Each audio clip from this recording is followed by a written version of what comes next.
Imagine the iconic voices of gospel, BeBe and CeCe Winans, finally standing side by side again under the spotlight after years of silence, rumors, and emotional distance. Fans who grew up with their soul-stirring harmonies have waited for this moment. But what really happened behind the scenes? What could possibly drive gospel's golden siblings apart? Now, Marvin Winans is speaking out, and what he reveals isn't just shocking, it's heartbreaking. This isn't just a story about music, it's about family, betrayal, and a secret so painful it nearly shattered the entire Winans legacy. For the first time, Marvin uncovers the truth behind the whispered riffs, the emotional fallout, and the one moment that almost broke them for good. This story isn't just about a reunion, it's about survival, healing, and the power of faith in the face of unimaginable pain. Get ready, because every word of this is deeper than you ever expected. When you hear the name Winans, you think of gospel royalty, voices that shaped a generation, lifted spirits, and brought church pews to their feet. BeBe and CeCe Winans weren't just performers, they were symbols of unity, faith, and family. But behind the angelic voices and Grammy-winning records, something was unraveling. Now, after years of whispers and public silence, a stunning reunion has rocked the gospel world, and at the center of it all is Marvin Winans, finally breaking his silence. What happened to this once unshakable family bond? Why was Marvin left in the shadows while BeBe and CeCe moved on? And why, in 2025, are they stepping back into the spotlight together after so much time apart? This isn't just a comeback. It's a story of hidden hurt, spiritual battles, and the kind of truth that only time could reveal. In today's video, we peel back the curtain on the Winans legacy, exposing the emotional crossroads that nearly tore them apart, and the powerful force that just might bring them back together. You won't believe the journey that brought you to this emotional breaking point, which included everything from minor family conflicts to pressures from the workplace and, yes, even religious disputes. And Marvin's eventual admission. To put it mildly, it alters your perception of gospel's first family. Stay tuned because near the end of this video, we'll reveal the emotional repercussions Marvin has carried for years, in addition to what led to BeBe and CeCe's reunion. And believe me, things start to get interesting at this point. Glory existed before the gap and before the stillness. The Winans family changed gospel music, not just introduced it. And three remarkable voices were at the center of that change.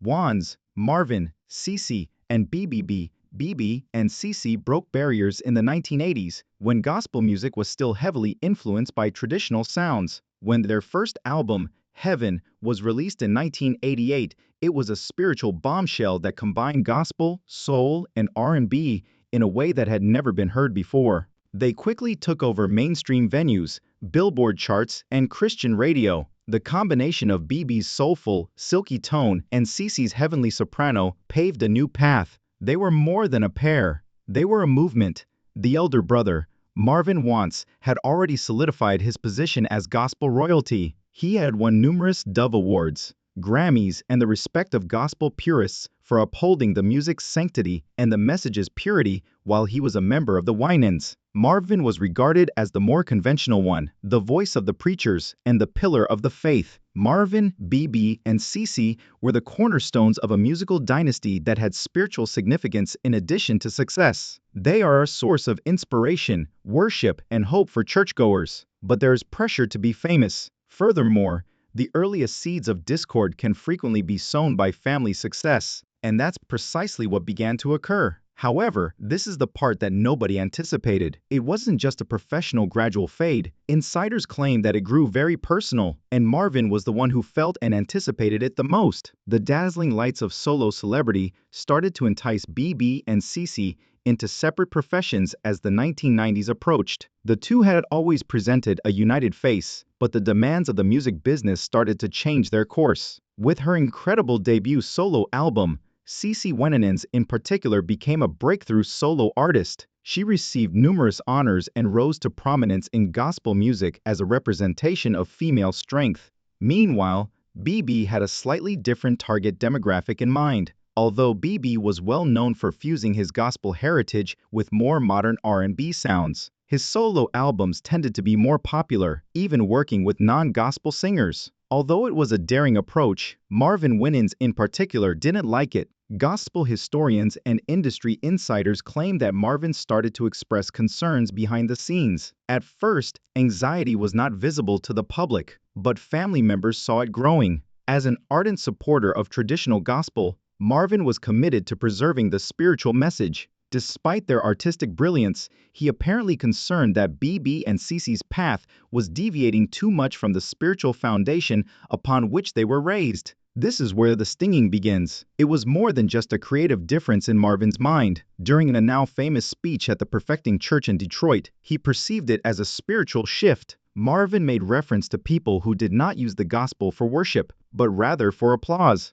Although he never gave names, many people were suspicious that he was referring to his own siblings in a subtle way because of the timing of his remarks. Even more interesting is the fact that, although they had previously been the focus of attention at every significant event Marvin hosted, BeBe and CeCe did not attend the church anniversary that year. The whispers became louder. There was a lot of conjecture on gospel forums as fans questioned, "What's going on with the Wands? Did they fight? Were they overgrown by one another? Was it fame or fortune? Or perhaps something more profound?" This is where it becomes even more sentimental though. According to reports, Marvin reached out in private to make amends, and what transpired left him devastated. Marvin Winans said nothing for years. Marvin remained silent as the gospel community and fans conjectured about the widening divide. He gave sermons, he sang, he was the head of his church, behind the pulpit and the well-rehearsed performances. However, was a man who was silently bearing the scars of separation, not only from the industry, but also from his own blood. In 2025, that silence was eventually broken when Marvin made an incredibly moving appearance on the Faith and Family podcast. He stated that he needed to speak the truth not to cause pain, but to bring about healing. Gospel circles were rocked by what he revealed. BeBe and CeCe have always had the gift, Marvin remarked in an emotional voice, but somewhere along the line, the claps drowned out the call. Marvin claims that there were innumerable missed calls, declined invitations, and avoided conversations. "I tried reaching out. I tried to be there, but they left me a long time ago, not just physically but spiritually." He didn't speak with anger, he spoke with pain. He didn't call them out, he called them home. He talked about years of attempting to unite the family for ministry as well as music. His description of a Christmas party planned for the whole Wan clan was one of the most moving parts. Except for BeBe and CeCe, everyone arrived. There was stillness, no reply text, no explanation. Marvin added, "That night, I watched their old videos with my grandchildren, and I smiled because I'm proud of them. However, I was crying on the inside, since those voices are more than simply voices to the outside world. I miss them since they are my family." He continued by saying that there are two sides to success in gospel music. It provides you visibility, platform, and impact. However, if you're not careful, it may require family, spiritual foundation, and genuine connection. Marvin's confession, however, went beyond simple sadness. Forgiveness was another aspect of it. He answered, "I have nothing against them, but since quiet can often be louder than a shout, I had to quit acting like everything was fine." A door that had been closed for a long time was opened by this interview. The number of gospel blogs surged. Support, fury, and even prayers were poured into comment sections by fans. Some stood up for CeCe and BeBe, others took Marvin's side. The Winans were no longer the only family divided. Now it was being played out in public. Here's the unexpected twist though. Days after the release of Marvin's podcast, BeBe and CeCe unexpectedly showed up at an Atlanta gospel event. Let's just say that what they did next left everyone in the arena, and the startled quiet of those who watched online. On July 6, 2025, a sold-out gospel concert with some of the top stars in the business took place at the Atlanta Praise Festival. It was just another night like any other. However, nobody could have foreseen what was going to happen, not even the exhibition organizers. The house lights went down in the last hour of the performance. Right as the MC was about to introduce the closing act, the stage was illuminated by a single spotlight. Then the room was filled with the distinct sound of CeCe Wins's voice. "Joy, count it all." The crowd froze, even when smiling seemed so difficult. Cell phones exploded into the air. People let out a shout. The tears started to fall. However, when BeBe Win entered the stage directly behind her, his voice harmonizing flawlessly as if no time had passed, the scene became historic. Because of what the music represented, as well as the song itself, the audience gave a standing ovation. BeBe and CeCe performed together for the first time in more than 7 years. More significantly, it was the first indication to the public that they might have heard Marvin suffering. However, it didn't end there. As the choir subdued and the instruments grew softer in the middle of the concert, BeBe took the stage and performed something unexpected. "We want to say this moment isn't just about music, it's about healing," he added before we closed. A gasp went through the audience as CeCe said, "We love you, Marvin. We always have, and we hear you. We know people have been talking. And yes, we've been distant. Sometimes life pulls you away before you realize how far you've gone. But tonight, we're coming back. Not just to the stage, but to our family." He wasn't given a name for applause. To make peace, they uttered his name. Marvin, however, was not present. He hadn't even received an invitation to the function. In fact, a source close to the One Circle claims that Marvin was crying as he watched the entire performance live from his Detroit home. Later, he said on Instagram, "Sometimes reconciliation begins with a song. I'm listening." There were no comments or hashtags, simply an honest, heartfelt message that showed he had been touched. Not everyone was persuaded, though. Social media critics claimed that, rather than being a sincere act of healing, the reunion felt more like a publicity stunt. Others noted that CeCe and BeBe had yet to directly address Marvin's podcast revelation in public. Was this reunion staged for the cameras and gospel headlines? Or was it a genuine reunion of family? There's more, though. Deeper dimensions of the narrative were revealed by what transpired backstage following the performance. Layers that include a lengthy letter, a private phone call, and a compelling invitation that Marvin has not yet responded to. The Praise Festival in Atlanta was over. The crowd had dispersed. No fan or camera caught the much more private and emotional event that was taking place behind the velvet curtains and roped-off security zones. Even though the lights had dimmed, following their incredible performance and sincere devotion to Marvin, CeCe sat by herself in the dressing room, pen in hand, Bible by her side. CeCe was clearly shaken and reflecting deeply, according to a witness who spoke to Gospel Truth Weekly but asked to remain anonymous. She penned a handwritten note to Marvin that evening. Although the letter's contents are unknown, many close to the family say it was an honest, open admission of what had been lost, and a request to mend the relationship that had been shattered by schedule conflicts and spiritual miscommunications. She gave it everything she had. It wasn't for show, according to the source. The press wasn't the reason. Marvin was the recipient.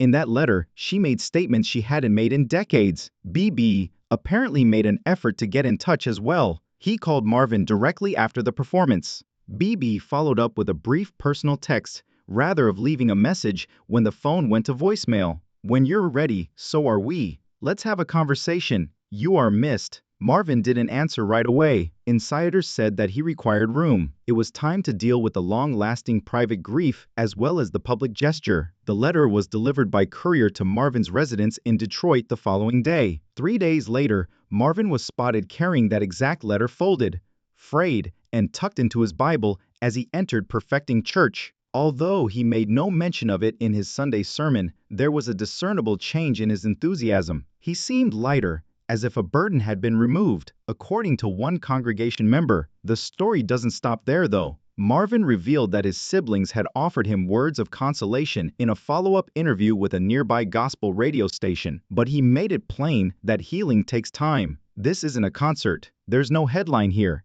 It's a procedure. However, I'm currently available. Before, I wasn't, and perhaps God had always intended for me to be there." Additionally, he alluded to a significant event that would occur in the fall of 2025, a possible family worship event that would include not only BeBe and CeCe, but also the Winans family as a whole, including Ashley, CeCe's daughter, and his own kids. Fans are still split, though. Some are optimistic, describing the reunion as a supernatural miracle and saturating social media with prayers and emojis of praise hands. Others are dubious, citing the years of silence, the unresolved conflict, and the fact that the siblings haven't, at least not yet, met in public. But one thing is for sure, the quiet has been broken. Reconciliation's initial seeds have been sown, and the Wan siblings have started to move back toward one another, whether it's through handwritten messages, sermons, or songs. And it might be more than simply a reunion if this worship night does take place. It might turn out to be one of the most therapeutic historical events in the history of gospel music. But there's always one more twist to a story that seems to have achieved its climax. A new rumor has begun to circulate across industry boardrooms, fan sites, and gospel blogs as rumors of healing reverberate through the gospel community. A full-length, intensely emotional joint production from BeBe CeCe and Marvin Winans, a reunion album is more than simply a single performance or a symbolic moment on stage. And this might be more than just an album if the rumors are accurate. It might be the last bow for the most powerful family in gospel. Talks are under progress, according to many industry sources, including a person close to CeCe's management team. The project, which is said to be called The Return, would be the first time the three women's siblings had recorded together in almost 20 years. The idea, an album that chronicles their ascent, their downfall, their silence, and their reconciliation. Speaking anonymously, one producer stated, "This isn't just music, it's confession and ministry, it's closure." If accurate, the album is anticipated to combine contemporary production with old-school gospel roots, drawing inspiration from CeCe's worship ballads, Marvin's traditional preaching style, and BeBe's soulful R&B gospel fusion. However, the lyrics will most significantly represent their journey. Songs about spiritual disconnection, forgiveness, family, and yes, even regret. In addition to the album, there are even rumors of a Netflix documentary series that would follow the project's development, the family's tearful reunions, and the long-forgotten conversations. The suggested title, Wins After the Silence, has been floated. However, despite the possibility of music and cameras, Marvin has made one point very clear in a recent sermon. The heartbeat of this whole story lies in the fact that behind the Grammys, the awards, the public smiles, and the social media posts are three siblings who were brought up to worship as much as to entertain. I'm not returning to the stage for applause, I'm returning for alignment. If we do this, it won't be for charts. But now the silence is breaking. The calls are being answered, the letters are being read, and perhaps, just perhaps, the Wan legacy is writing its most significant chapter yet. They stood together on Sunday mornings as kids, sharing pulpits, microphones, and praise. What can we learn from this? We often view celebrities, particularly in the gospel community, as unflappable, above the fray, and spiritually flawless. But in reality, they are just people with wounds, pride, purpose, and the same intense need for healing that we all carry. Whether the reunion album or Netflix documentary is released or not, one thing is for sure. What do you think? Was this reunion a genuine moment of healing, or just a well-timed move following Marvin's emotional confession? Do you think BeBe and CeCe are truly ready to reconnect with Marvin and restore what's been lost over the years? Leave your thoughts in the comments below. The work of reconciliation has begun not for the cameras, not for the critics, but for the family, for the calling, for the faith, and perhaps that's the gospel message in all of this. We're watching all of them. If the tale of forgiveness, faith, and family touched you, please hit the like button. If you want to see more in-depth, truthful videos like this one, subscribe to our channel.